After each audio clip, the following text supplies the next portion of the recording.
नमस्कार दोस्तों, मैं अजय कुमार यादव। आज मैं आपको पहला थ्योरम बताने वाला हूं क्लास 10th का, जो किसी भी बोर्ड के लिए बहुत इम्पोर्टेंट है। और ये थ्योरम जो है 2022-23 में जो विद्यार्थी परीक्षा दे रहे हैं उनके लिए बहुत इम्पोर्टेंट ये थ्योरम है। और ये थ्योरम आ सकता है क्योंकि पिछले कई सालों से नहीं आ रहा है। ये थ्योरम एनसीईआरटी बुक में आपको मिलेगा, तो ये 6.1 होगा, उसमें लिखा होगा, या इसी को 1 भी बोलते हैं। पहला थ्योरम है ये। और ये थ्योरम पूछने का तरीका भी बहुत ही अलग है, क्योंकि ये थ्योरम जो है, इस थ्योरम का जो आविष्कार किया था उसके नाम से भी इसको जानते हैं। और इसका निर्माण जो किया था वो है थेल्स, इसीलिए इसको थेल्स प्रमेय भी बोलते हैं। या ये थ्योरम जो है आधारभूत आनुपातिकता थ्योरम के नाम से भी जाना जाता है।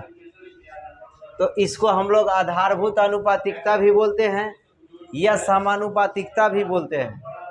तो इसका इस तरह से भी आपको प्रश्न पूछने का तरीका हो सकता है। जैसे बोलेगा थेल्स प्रमेय को साबित कीजिए, और उसमें कुछ नहीं लिखेगा, बस आपको प्रूफ करना है।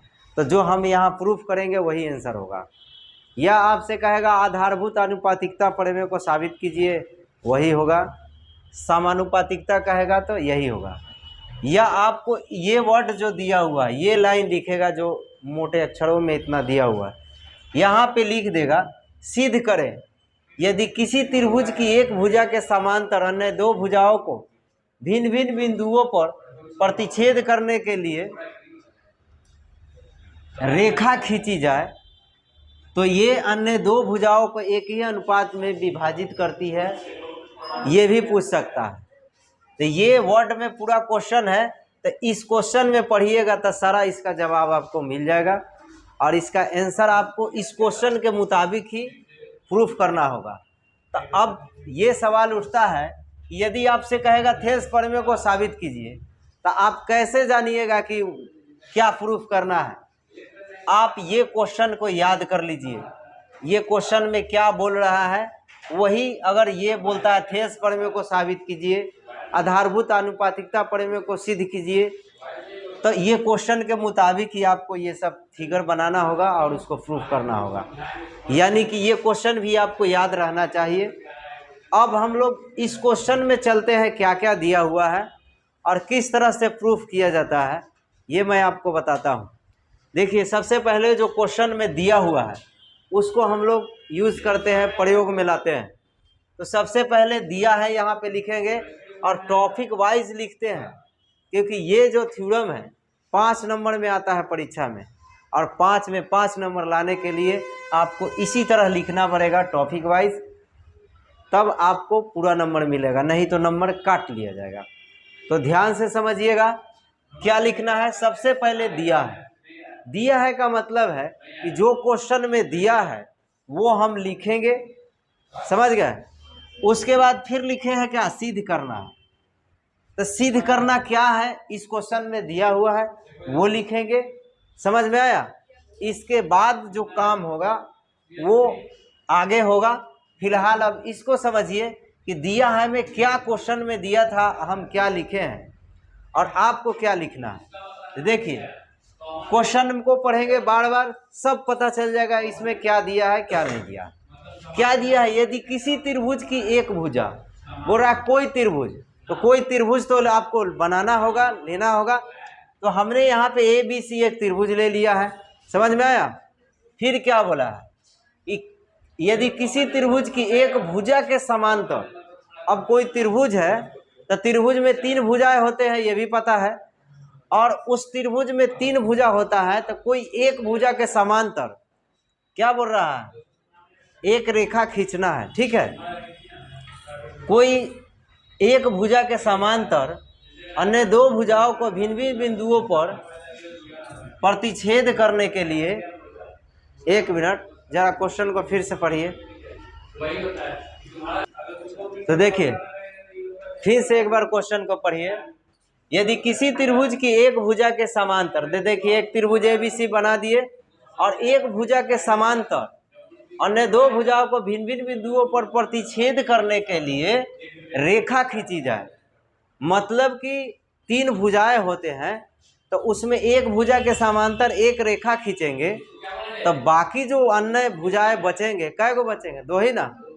एक भुजा के समांतर तो एक रेखा खींच ही दीजिएगा, तब बाकी 2 भुजा होगा उसको तो उस प्रतिच्छेदे ना करेगा। जैसे इस चित्र में देखिए हम किए हुए हैं, ये त्रिभुज ABC है और इसमें BC भुजा है। ये BC भुजा के समांतर DE क्या किए हैं? एक रेखा खींचे हैं। तो जब DE ये रेखा खींचे हैं तो AB और AC जो भुजा है इसको तो बिंदु D और E पर प्रतिच्छेद कर रहा है ना जी? नहीं कर रहा? अरे यहाँ पे काट रहा है ना। किसी भुजा में, त्रिभुज में अगर बनाते हैं, ये ABC हुआ तो कोई एक भुजा के समांतर एक रेखा आपको खींचना है। तो मान लेते AB के खींचेंगे समांतर, तो ये AB के समांतर ये रेखा खींचे तो AB के समांतर हुआ, लेकिन बाकी 2 भुजा को तो प्रतिच्छेद न कर रहा है। तो किसी को के द्वारा आप प्रूफ कर सकते हैं। कहाँ कर रहा है? यहाँ पे कर रहा है। इसका कुछ नाम होगा, DE कुछ नाम दीजिएगा ना।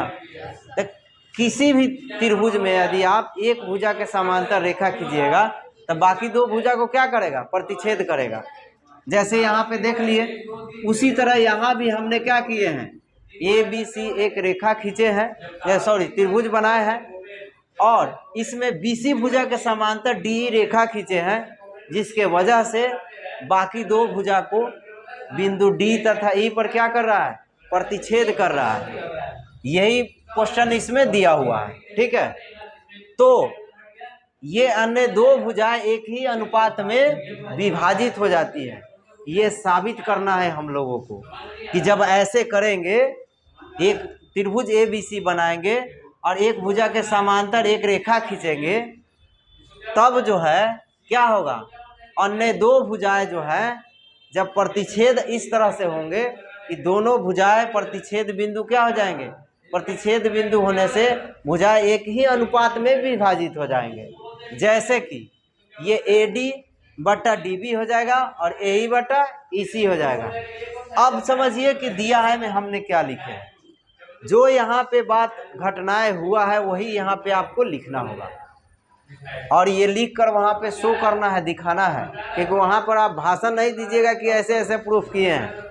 इसके लिए आपको यहाँ पे लिखना पड़ेगा और ये चीज़ इसमें जो है वही यहाँ पे लिखाता है, याद भी नहीं किया जाता है। तो ध्यान से समझिए, दिया हमें क्या? माना कि त्रिभुज ABC में, त्रिभुज ABC में BC समांतर DE रेखा खींचा, लिखे ना। जो भुजाएं AB एवं AC को, जो भुजाएं AB एवं AC को बिंदुए लिखो, बिंदुए D तथा E पर, एक से अधिक बिंदुए D तथा E पर क्या करती है? प्रतिच्छेद करती है। हो गया, ये दिया हुआ था। तब हम लोग को प्रूफ करना है। क्या प्रूफ करना है? अन्य 2 भुजाएं एक ही अनुपात में विभाजित हो जाता है, बंटवारा हो जाता है। तो अन्य 2 भुजा कौन बचा? AB और AC प्रतिच्छेद किया, वहां से अनुपात में विभाजित हो जा रहा है, यानी कि AD और DB अलग अलग हुआ ना। ये 2 भागों में बटा, लेकिन अपना ही अनुपात में क्या हो गया? विभाजित हो गया। तो यही प्रूफ करना है। तो देखो AD बटा DB, AD बटा DB हुआ ना। अब बराबर हो जाएगा उधर वाला का क्या? AE बटा EC, AE बटा EC। ये प्रूफ करना है हम लोगों को, समझ में आया? तो चलिए, अब हम लोग प्रूफ करना है। तो आपको तो मालूम है कि कोई भी काम किया जाता है तो उसके लिए जो ज़रूरत पड़ता है वो सामग्री इकट्ठा करना पड़ता है। जैसे घर बनाना है तो घर का नक्शा तो मिल गया, अब उसमें जो सामान है वो लाना पड़ेगा ना जी। छड़, गिट्टी, बालू लाइएगा ना। उसी तरह यहाँ भी आपको कुछ करना होगा। तो इस त्रिभुज में हम लोग बनावट करते हैं। बनावट क्या करेंगे? क्योंकि इसको साबित करने के लिए कुछ बनावटें हैं जो उसमें करना पड़ेगा। समझ में आया? तो चलिए क्या कर रहे हैं, ये बिंदु D से AC पर क्या करिए? लंब खींच दिए। अब फिर बिंदु ई से ए बी पर क्या खींच दिए, लंब खींच दिए। तो इसका नाम क्या दिए, एम, इसका नाम एन। और फिर देखो इसको इससे मिला दिए और इसको इससे मिला, ठीक है। तो अब जो ये काम किए वो आपको फिर यहाँ लिखना पड़ेगा बनावट में। क्या किए, डी एम लंब किस पर है, ए सी पर। तो लिखेंगे डी एम, आई लंब का साइन है, लंब क्या है, ए सी। फिर ई एन, ई एन किस पर लंब है, ए बी। एवं डी सी और बी ई को मिलाया, यही ना किया है, सी डी बी ई को मिलाया, कुछ लिखिए, मिलाया ना जी। क्या लिखेंगे, बी ई तथा डी सी को मिलाया। जो आप किए हैं वो आपको यहाँ पे लिखना होगा। अब यहाँ से हम लोग प्रमाणित करेंगे कैसे ए डी बटा डी बराबर ए ई बटा ए सी होगा। समझ में आया, चलिए। क्योंकि यहाँ पे आपको प्रमाण करके बताना पड़ेगा, यही थ्योरम है, जस्ट लाइक। तो इसको भी डैश लिखते हैं प्रमाण। जैसे वकील में कोर्ट में जाते हैं तो कोई दोषी होता है तो ऐसी किसी को दोषी नहीं ठहराते हैं, साबित करना पड़ता है। और दोनों तरफ से वकील क्या करता है, बातों को रखता है, और जज जो बैठता है वो फैसला सुनाता है, दोनों को बात कर सुनकर, जिसमें सच्चाई लगता है उसको सुनाता है फैसला। उसी तरह यहाँ भी आपको प्रूफ करना पड़ेगा, ठीक है ना। चलिए, तो प्रूफ करने के लिए हम दो त्रिभुज का यूज करते हैं, एक त्रिभुज में चलते हैं। देखिए अब ये बनावट करने से ढेर सारा त्रिभुज दिख रहा होगा, है ना। तो हम चलते हैं त्रिभुज ए डी ई और B D E, B D या डी बी ई, कुछ बोलिए, ठीक है ना। इसमें चलते हैं, तो आप बोलिए एरिया ऑफ त्रिभुज, इसको एरिया ऑफ बोलते हैं। एरिया ऑफ मतलब त्रिभुज ए डी ई का क्षेत्रफल बराबर, ऐसे भी लिख सकते हैं, ए डी ई शॉर्ट में हो गया। हिंदी में लिखना है तो क्या लिखिएगा, त्रिभुज ए डी ई का क्षेत्रफल बराबर। ए आर का मतलब कौन सी हुआ, एरिया। एरिया मतलब क्या होता है, क्षेत्रफल। समझ में आया, तो इस शॉर्ट में हो गया। आप हिंदी में लिखना है तो क्या लिखिएगा, त्रिभुज ए डी ई का क्षेत्रफल। अब बटा में एरिया त्रिभुज बी डी ई या D B E, D B E. अब कहिएगा ये कहला इसे कर रहे हैं, अतः ये अनुपात में कैसे हो। इसको अनुपात में करने के लिए कि दोनों त्रिभुज को हम लोग अनुपात में रखते हैं, और ऊपर वाला जो त्रिभुज है, ऊपर वाला त्रिभुज का जो क्षेत्रफल होगा ऊपर लिखेंगे और नीचे वाला का नीचे लिखेंगे। अब आपको ये भी फॉर्मूला याद है, त्रिभुज का क्षेत्रफल क्या होता है, बोलिए 1/2 आधार गुने ऊंचाई होता है ना। तो 1/2 आधार बोलिए ए डी ई में, अगर आधार ए डी लेंगे तो ऊंचाई क्या हो जाएगा, ई एन होगा ना। इसको ऐसे करके लिखेंगे तो आधार क्या हो जाएगा, ए डी, और ऊंचाई ई एन। देखिए ई एन ऊंचाई है ना, ई एन, कंफ्यूज नहीं होना है। देखिए ए डी ई तो त्रिभुज है, तो ऊंचाई का मतलब जो 90 डिग्री के साथ जो सीधा खड़ा होता है वो ऊंचाई होता है। समझ में आया, ऐसे तिरछा खड़ा है वो नहीं ऊंचाई होता है, ऊंचाई का मतलब सीधा होना चाहिए। समझ गया ना। अब फिर चलिए, ये थोड़ा कम दिख रहा है, डी। अब हम लोग चलते हैं त्रिभुज बी डी ई में। तो इसमें आधार अगर हम बी डी लेते हैं तो 1/2, सॉरी बी डी है कि डी बी, डी बी, और ऊंचाई कौन हो जाएगा, तो देखिए डी बी ई त्रिभुज में चले तो आधार क्या हो गया DB, ऊंचाई कौन होगा? नहीं, ऊंचाई देखिए ये आधार इसका है, तो इस भुजा पर जो लंब डाला हुआ है कौन है? EN ना। यही अब कहिएगा बाहर ऊंचाई होता है, नहीं, ऊंचाई वही होगा। किसी भी त्रिभुज में जो लंब के द्वारा जो आधार पर लंब होता है वही ऊंचाई ना होगा। तो ये देखिए इसके लिए आधार है, तो इस पर लंब कौन है? E ना है। तो इसका ऊंचाई का काम EN ही करेगा, कंफ्यूज नहीं होइएगा। ये सब ऊंचाई नहीं है, DE ऊंचाई नहीं है, ये तो तिरछा है। अब कहेगा BE ऊंचाई, ये सब ऊंचाई नहीं है। समझ में आया? ऊंचाई का काम ये करेगा, ठीक है ना। तो क्या हो जाएगा? EN। अब देखो यहाँ से EN कट गया, 1/2 1/2 कट गया, क्या आया? AD बटा आ गया ना। इसको फर्स्ट समीकरण मानते हैं। एंड मतलब और।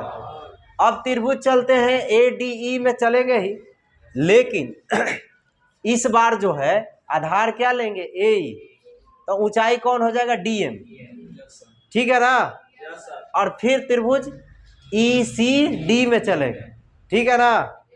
चलिए, तो एरिया त्रिभुज ADE बटा एरिया त्रिभुज क्या है?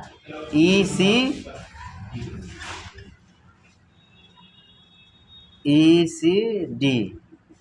इसका भी फार्मूला 1/2 होगा ना जी, आधार गुने ऊंचाई, तो 1/2।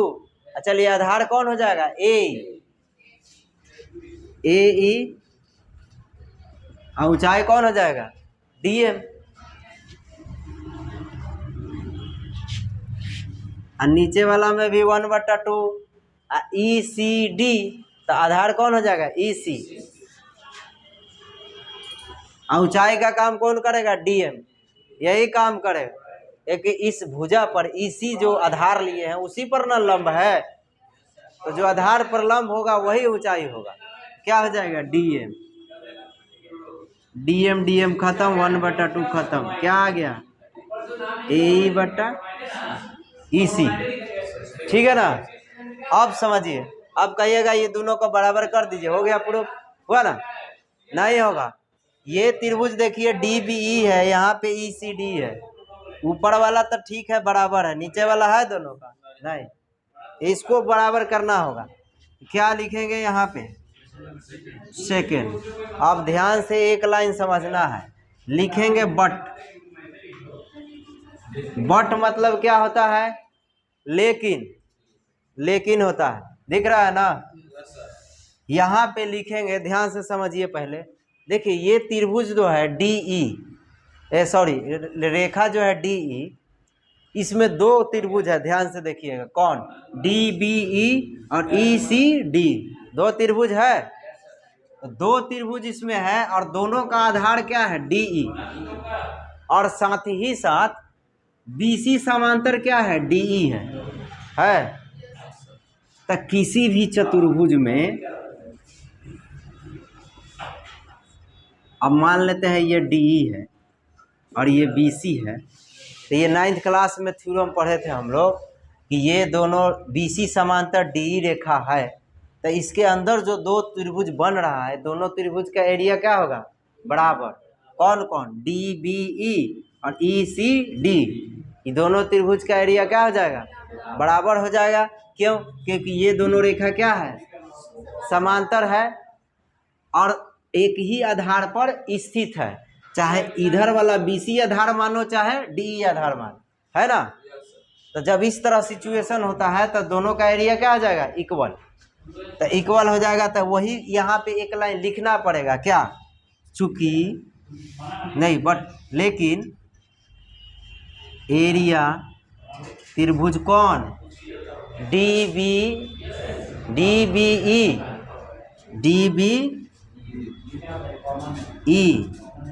और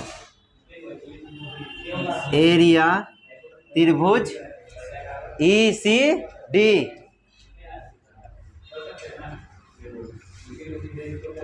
एक ही आधार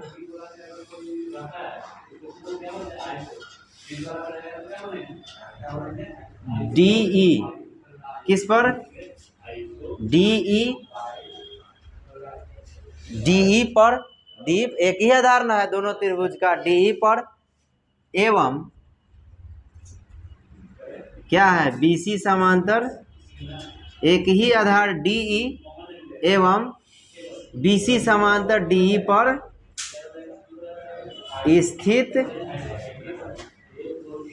स्थित है। जब स्थित रहता है तो वो क्या हो जाएगा, ये दोनों एरिया क्या हो जाएगा, बराबर हो जाएगा, ठीक है ना। इसीलिए क्या हो जाएगा, ये दोनों त्रिभुज बराबर, तो एरिया DBE बराबर एरिया त्रिभुज ECD। समझ में आया, ये क्या हो गया, दोनों का एरिया इक्वल हो जाएगा, इक्वल हो गया तो ये क्या हो गया थर्ड।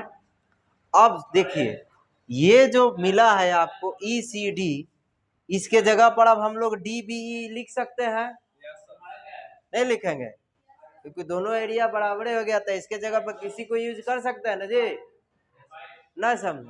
अरे 10 रुपया कोई दिया तो जरूरी 10 का नोटे देगा, 5-5 का 2 सिक्का देगा, नहीं लेगा, ले सकते हैं। तो उसी तरह ये भी बराबर है तो उसके जगह हम लोग यूज कर सकते हैं, दोनों तो वही ना हुआ, जब बराबर हो ही गया तो फिर क्या। तो चलिए यहाँ पे हम लोग को एक लाइन लिखना पड़ेगा, ध्यान से देखिएगा, क्या लिखेंगे, नाउ। नाउ मतलब क्या होता है, अब समीकरण ये जो मान है थर्ड का किस में रख रहे हैं, 2 में, सेकंड में, तो समीकरण थर्ड का मान सेकंड में रखने पर, ध्यान से समझिएगा, रख दीजिए तो बोलिए, ऊपर वाला तो जो है वो रहेगा ही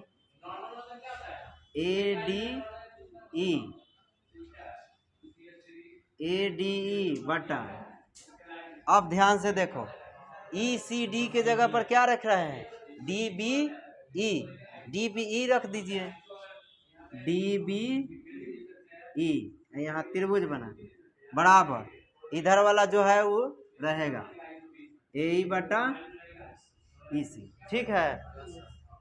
ध्यान से समझिए, ये AE बटा क्या हो गया EC। अब ध्यान से देखिए, ये पहला समीकरण में देखो इधर का एरिया यही ना है, ADE बटा DBE, इधर भी देखो ADE बटा DBE हुआ, तो इसके बराबर आया तो ये भी बराबर हो जाएगा ना, तो AD बटा DB इसके बराबर है और ये किसके बराबर है, इसके बराबर है ना, तो इसके जगह पर हम लोग क्या लिख देंगे, AD बटा DB, तो क्या लिखेंगे, इसीलिए AD बटा AE बटा EC कहाँ से आया, समीकरण फर्स्ट से यूज कर लिए, ये क्या हो गया हम लोग को प्रूफ हो गया ना, ऐसी आपको साबित करना है। उम्मीद करता हूँ कि आपको समझ में आया होगा, फिर भी समस्या है तो कमेंट कीजिए और शेयर कीजिए, मिलते हैं नेक्स्ट वीडियो में।